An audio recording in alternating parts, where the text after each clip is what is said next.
Hello everyone. क्या हाल चाल आप सबको? Good evening everyone, good evening, good evening. क्या हाल चाल? आई होप आप सब कोई बहुत अच्छे होंगे और आपकी पढ़ाई भी एकदम शानदार चल रही होगी। आप सभी का स्वागत है शांति हरी सुधन्या चांद पब्लिक स्कूल के इस ऑनलाइन प्लेटफॉर्म पे। मेरा नाम हुआ अनुराग पांडे और आज ग्रामर सीरीज का सबसे इंपॉर्टेंट टॉपिक हम आपको पढ़ाएंगे जिसका नाम है रिमूवल ऑफ टू, यानी रिमूव टू। एक बहुत ही प्यारा टॉपिक होता है जिसके बारे में आज हम लोग जानने का प्रयास करेंगे। जनरली इस टॉपिक से क्वेश्चंस कॉम्पिटिटिव एग्जाम्स में आते हैं। ज्यादातर इस टॉपिक से जो क्वेश्चन है वो कॉम्पिटिटिव एग्जाम्स में जो है पूछे जाते हैं। तो चलिए बिना किसी देरी के शुरुआत करते हैं आज का सबसे प्यारा चैप्टर जिसका नाम है रिमूव टू।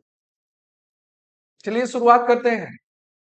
सबसे पहली बात कि आखिर में रिमूविंग टू होता क्या है। तो कहता क्या है कि removing too without changing the meaning of the sentence is called remove too या रिमूवल ऑफ टू। सेंटेंस के मीनिंग के चेंज हुए बिना आप टू को हटा देते हैं। आप सेंटेंस में से टी डबल और टू को हटाते हैं, लेकिन ऐसे हटाते हैं कि सेंटेंस का जो मीनिंग होता है वो रिमेन सेम, वो सेम ही रह जाता है। उसी को हम लोग कहते हैं रिमूवल ऑफ टू। क्या कहते हैं? रिमूवल ऑफ टू कहते हैं। माय डियर स्टूडेंट्स, ये जो टी डबल ओ है टू, ये एक एडवर्ब है। क्या एडवर्ब है? जिसका मतलब होता है ऑल्सो और नहीं तो मोर होता है, और नहीं मोर देन रिक्वायर्ड। या तो ऑल्सो और नहीं तो मोर देन रिक्वायर्ड। यही इसका क्या होता है? मीनिंग होता है। एग्जाम्पल के रूप में हमने बोला कि ही इज वेरी वीक, तो ही इज वेरी वीक को हम लोग लिख सकते हैं he is too weak. He is very naughty, तो ही इज टू नॉटी। दोनों का मीनिंग सेम ही है। दोनों का मीनिंग, हम भेरी को हटा के टू लिख दे रहे हैं, भेरी को हटा के टू लिख दे रहे हैं, तो आगे हम टू को भी हटाएंगे। तो किसी चीज को हटाने पे और टू को प्लेस करे और उसका मीनिंग नहीं चेंज हो तो उसी को हम लोग रिमूवल ऑफ टू कहते हैं। चलिए आगे बढ़ते हैं। सबसे पहला रूल सीखेंगे कि कैसे रिमूवल ऑफ टू के क्वेश्चंस को हम लोग सॉल्व करेंगे। रूल नंबर फर्स्ट कहता है कि subject plus verb plus too plus objective adjective या एडवर्ब हो, तो उस केस में रिमूव टू का क्वेश्चन कैसे बनेगा। तो सबसे पहला स्टेप होगा कि रिमूव टू कर दीजिए। उसके बाद क्या कर दीजिए कि कन्वर्ट कीजिए एडजेक्टिव या एडवर्ब को कंपैरेटिव डिग्री में और उसके साथ क्या लिख दीजिए? देन लिख दीजिए। सबसे पहला स्टेप रिमूव टू। दूसरा स्टेप एडजेक्टिव और एडवर्ब को कंपैरेटिव डिग्री में के चेंज कीजिए। कल ही मैंने कंपैरेटिव डिग्री पढ़ाया था। और आपको क्या लिखना है? देन लिखना है। आफ्टर देन के बाद राइट इट इज प्रॉपर। कब प्रॉपर लिखना है? जब प्रेजेंट टेंस में हो तो, और नहीं तो इट वाज प्रॉपर कब लिखना है? जब पास्ट टेंस में हो तो। समझे? अगर आफ्टर देन के बाद आपको इट इज प्रॉपर लिखना है, ये तभी लिखिएगा जब सेंटेंस आपका कौन से टेंस में हो? आपका प्रेजेंट टेंस में हो। और इट वॉज प्रॉपर आपको तब लिखना है जब आपका सेंटेंस जो है मेरे प्यारे बच्चों पास्ट टेंस में हो। तो इस चीज को आपको ध्यान दे देना है। उसके बाद ध्यान से देखिएगा, उसके बाद क्या, अगर सब्जेक्ट प्लस शुड हो तो प्रेजेंट इंडेफिनिट में। अगर शुड भी हो तो ईज आर एम लिख दीजिए इसकी जगह पर, जैसे सब्जेक्ट हो उसके अनुसार। शुड हैव हो तो सिंपल पास्ट टेंस में, और शुड हैव बीन हो तो वाज और वेयर में उसको बदल देना है। उसके बाद क्या है कि if there is an adjective in the sentence, अगर सेंटेंस में किसी प्रकार का कोई एडजेक्टिव हो, then remove too and then आपको क्या करना है कि टू को रिमूव कर देना है and right over oblique extremely नहीं तो excessively, right over extremely and excessively, यही जो चीज है आपको क्या करना है। चलिए अगला है, ध्यान दीजिएगा, पांचवा नंबर कहता है कि राइट मोर देन रिक्वायर्ड। अब आपको लिखना है मोर देन रिक्वायर्ड। जैसे एग्जांपल के रूप में मैंने लिखा कि she is too naughty, she is too naughty, तो हमने क्या करा कि she is more naughty, too की जगह पर क्या लिखा more naughty than it is proper. ऐसा इसलिए लिखा क्योंकि इज है और इज जो है ये कौन से टेंस को जो है बताता है, प्रेजेंट टेंस को बताता है, और मैंने बताया था प्रेजेंट टेंस में हो तो then it is proper, then लगाना है, माने देन के बाद आपको इट इज प्रॉपर लिखना है कि नहीं लिखना है, एब्सोल्युटली, है कि नहीं। तो ये चीज जो है आप ये जो है आप मोर नॉटी जो है आपका कंपैरेटिव डिग्री हो गया।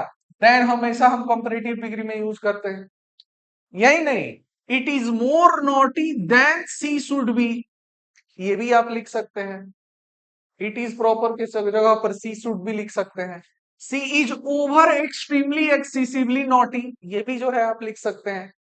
आपको जो है ये सारे सेंटेंस का मीनिंग यही है कि वो नॉटी है, बस लिखने का वर्ड्स चेंज हो रहे हैं।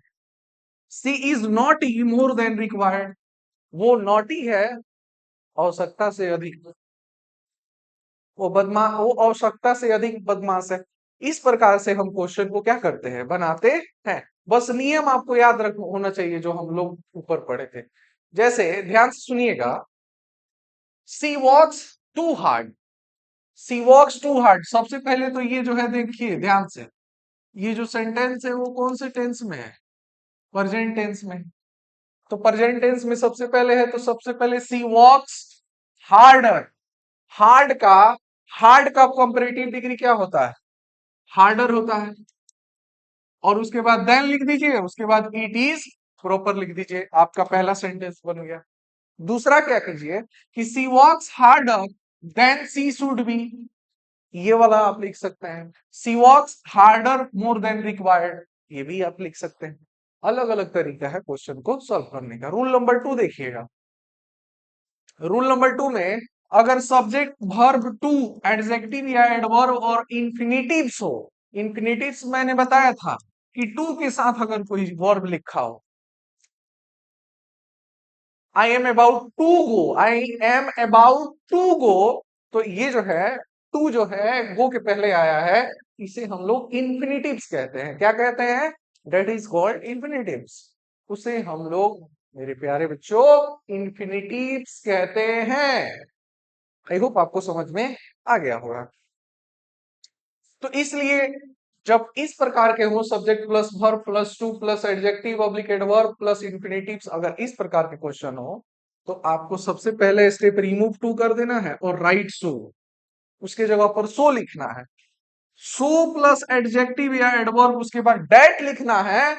आ सब्जेक्ट जो हो उसके बाद कैंट और नहीं तो कांट लिखिए, और उसके बाद प्रेजेंट टेंस हो तो कुड नॉट, कुडंट, उसके बाद पास्ट टेंस हो तो आप लोग कुडंट लिख सकते हैं, प्रेजेंट में तो कुड नॉट, पास्ट में हो तो ये आप लोग लिख सकते हैं। सेंटेंस देखिए ध्यान से थोड़ी सी मेरी बात को, कह रहा है she is too lazy to work, सबसे पहले she is too lazy to work, यहां जो है ये टू वर्क जो आया है ये आपका इंफिनिटिव्स है। क्या है बाबू, इंफिनिटिव, ये आपका इंफिनिटिव्स है। तो ये ध्यान से सुनिएगा, ही इज सो, टू को हटाना है और टू के जगह पर सो लिख देना है। लेजी है तो लेजिए लिखिए, कंपैरेटिव डिग्री में नहीं चेंज करना है। उसके बाद डेट लगाइए और ही कांट वर्क, उसके बाद लिख दीजिए ही सब्जेक्ट है तो सब्जेक्ट, और उसके बाद कांट वर्क, बस बात खत्म। If subject is infinitive is not clear, if subject to the infinitive is not clear then use one or not, no one or none। अगर इंफिनिटिव का सब्जेक्ट अगर क्लियर ना हो तो उस केस में आपको या तो वन का यूज करना है, नहीं तो नो वन का यूज करना है, नहीं तो नन का यूज करना है, यही चीज का आपको यूज करना है। It is too hot to go out. It is too hot to go out. इतनी गर्मी है कि बाहर नहीं जा सकते हैं। इस केस में सब्जेक्ट क्लियर हो पा रहा है क्या इंफिनिटिव के साथ? नहीं हो पा रहा। जब नहीं हो पा रहा है तो आपको जो है ध्यान से सुनिएगा, आपको या तो वन लिख देना है, नहीं तो नो वन लिखना है। It is too hot that one can go not go out, नहीं तो नॉन कैन गो आउट, नहीं तो no one can go out. तीनों ये तो सेम रहेगा, ये तो सेम रहेगा, ये तो सेम रहेगा। इस पर से जो है भाग दिया गया है। तो इस प्रकार के क्वेश्चंस को ऐसे आप सॉल्व कर सकते हैं। आगे देखिए, आगे देखिए।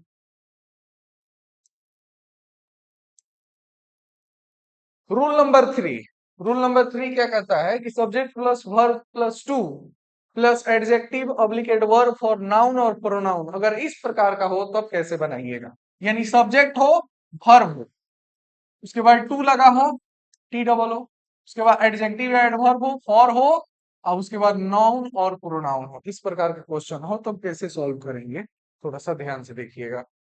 रिमूव टू एंड राइट सो।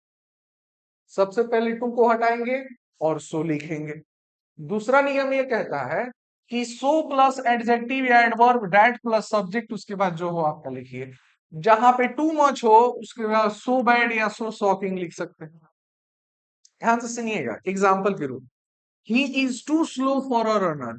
वो इतना स्लो है कि वो मतलब रनर नहीं बन सकता है। यानी ही is so slow that he can't be a runner.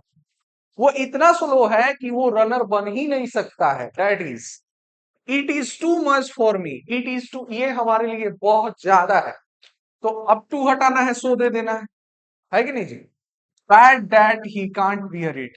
ये जो है आपका जो है रिमूवल ऑफ टू हो गया। आगे देखा जाए, ये कुछ क्वेश्चंस है। जैसे ही इज टू नॉटी, तो he is more naughty than it is proper. He is more naughty than she should be. He is over extremely excessively naughty. He is naughty more than required. समझ रहे हो? एक ही question है, इसको कितने तरीके में, इसको जो है हमने चार तरीके में बताया। You are too tall, you are too tall. अच्छा, you are taller than it is proper. You are taller than it is proper. You are taller than you should be. You are over extremely excessively tall. You are tall more than required. इस प्रकार से जो है एक question को चार तरीके से, एक क्वेश्चन को चार तरीके से आप क्या कर सकते हैं, बना सकते हैं।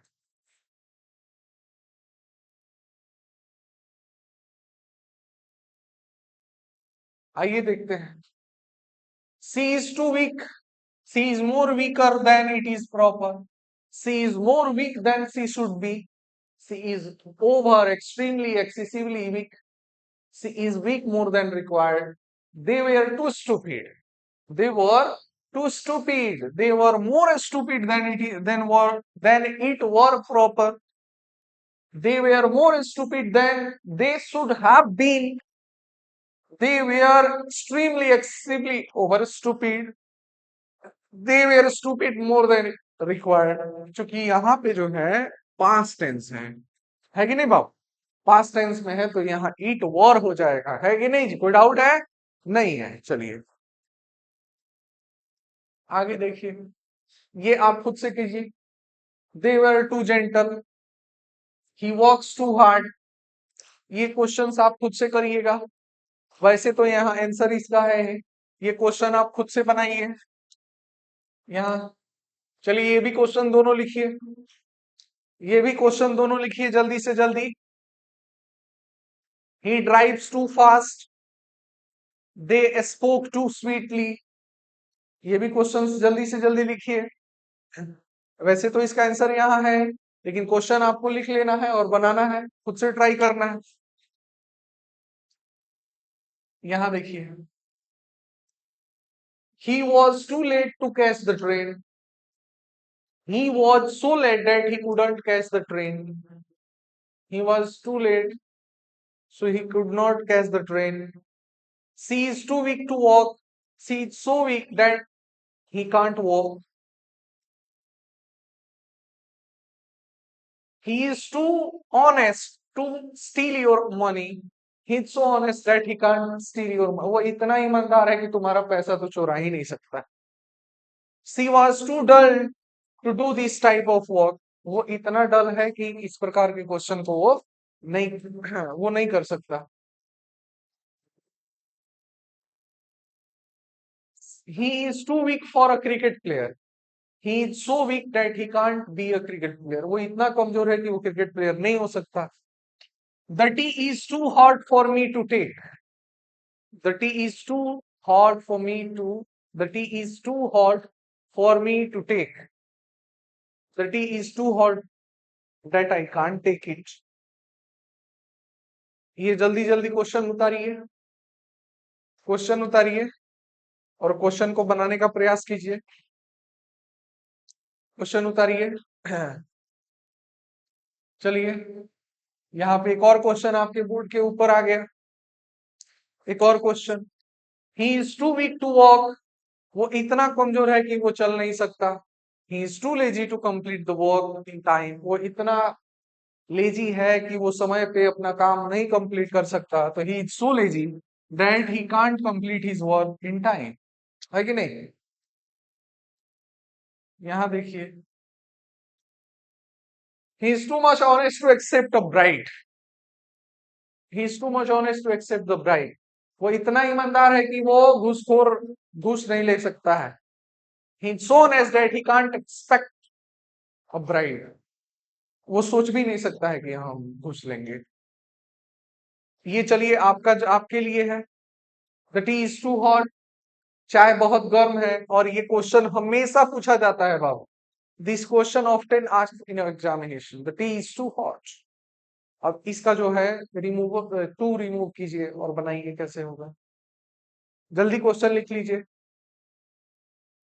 फाइनली जो है आपका रिमूव टू यही पे खत्म होता है. आई होप रिमूव टू आपको समझ में आ गया होगा. जरूर ध्यान से देखिए, समझ में आ जाएगा और आ ही गया होगा. क्वेश्चन जितने भी थे इसको प्रैक्टिस कर लीजिए. बाकी सारा चीज खत्म हो जाएगा. Thank you so much. मिलते हैं फिर से नेक्स्ट लेक्चर में. तब तक के लिए जय हिंद, जय भारत. Thank you.